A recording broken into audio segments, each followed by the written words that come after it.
So you got 2 mags and 25 bullets. Makes no fucking sense. No fucking sense.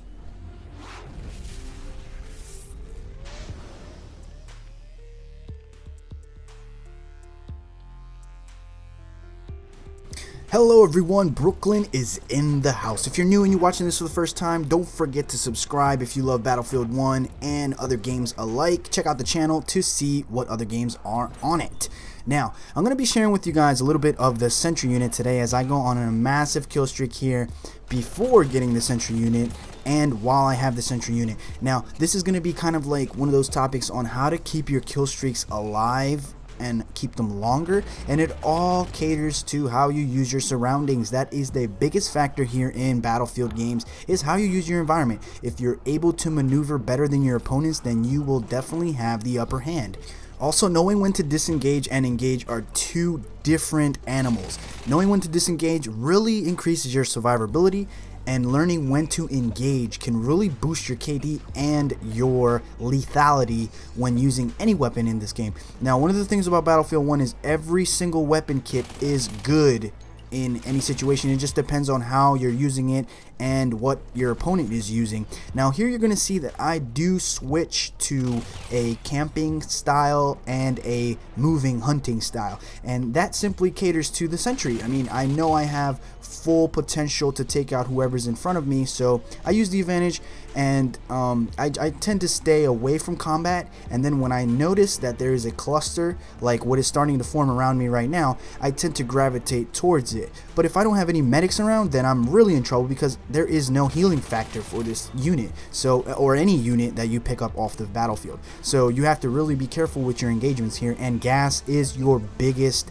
enemy and your map is your biggest ally. See, I'm noticing the pings, the red pings are coming up on the map, and those little red dots are the enemy, so I'm starting to, you know, take out quality targets. Who's going to be engaging me first, who's going to be noticing me first, and those are the ones that really get taken out before any threat can actually be established towards me.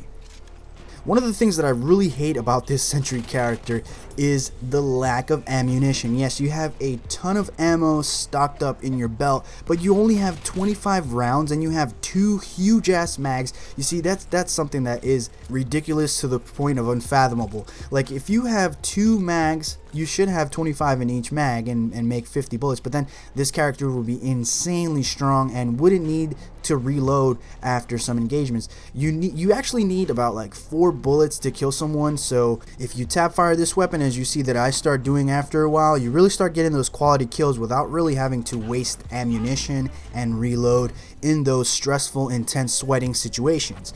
Now you're going to see where I tried to flank around because I did see that there was a cluster of enemies there. Turned out they all ended up dead, and the last one ended up getting the club to the face.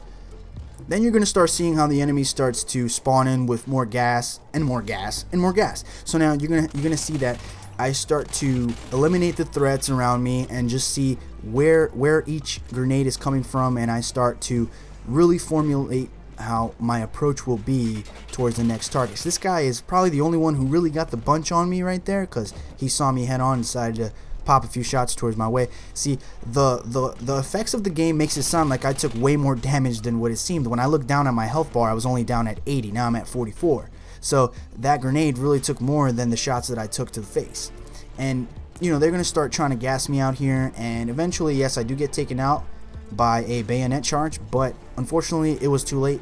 And here we were playing with a very, very low amount of players on the server, and for some reason every single time this happens I tend to be the alpha male always. Like, I ended up here with like it was 44 and 10 when I checked my my KD right before I died, and I was only using the Sentry unit for literally this span of time that you see here on the video. Personally, I prefer the Villa over the MGL because faster fire rate is key in winning firefights if you know how to use them correctly. You know, the MGL is more of like a suppressive type of walking and firing, you know, machine gun. I thought that was an enemy waiting to bayonet charge me, but here you'll see the range, and just tap firing a little bit there really increases your ability to land your shots, and headshots always do extra damage. And you guys let me know in the comment section down below which one of the elite classes are your favorite. Personally, from an aesthetic point of view, I like the flamethrower unit because it really gives you that that punch in close quarters, and you can really swallow up a flock of enemies in front of you without even having to worry about reloading, which is a big deal here in first-person shooter games. So let me know what you guys think of this video. It's a quick one here, showing you guys some Sentry gameplay, and more to come. I feel like I'm gonna add more live commentary regarding Battlefield 1 and more first-person shooters. For Honor, I think I'm gonna leave that as a post commentary. More of a topic, maybe bring you some montages on some 1v1 dueling.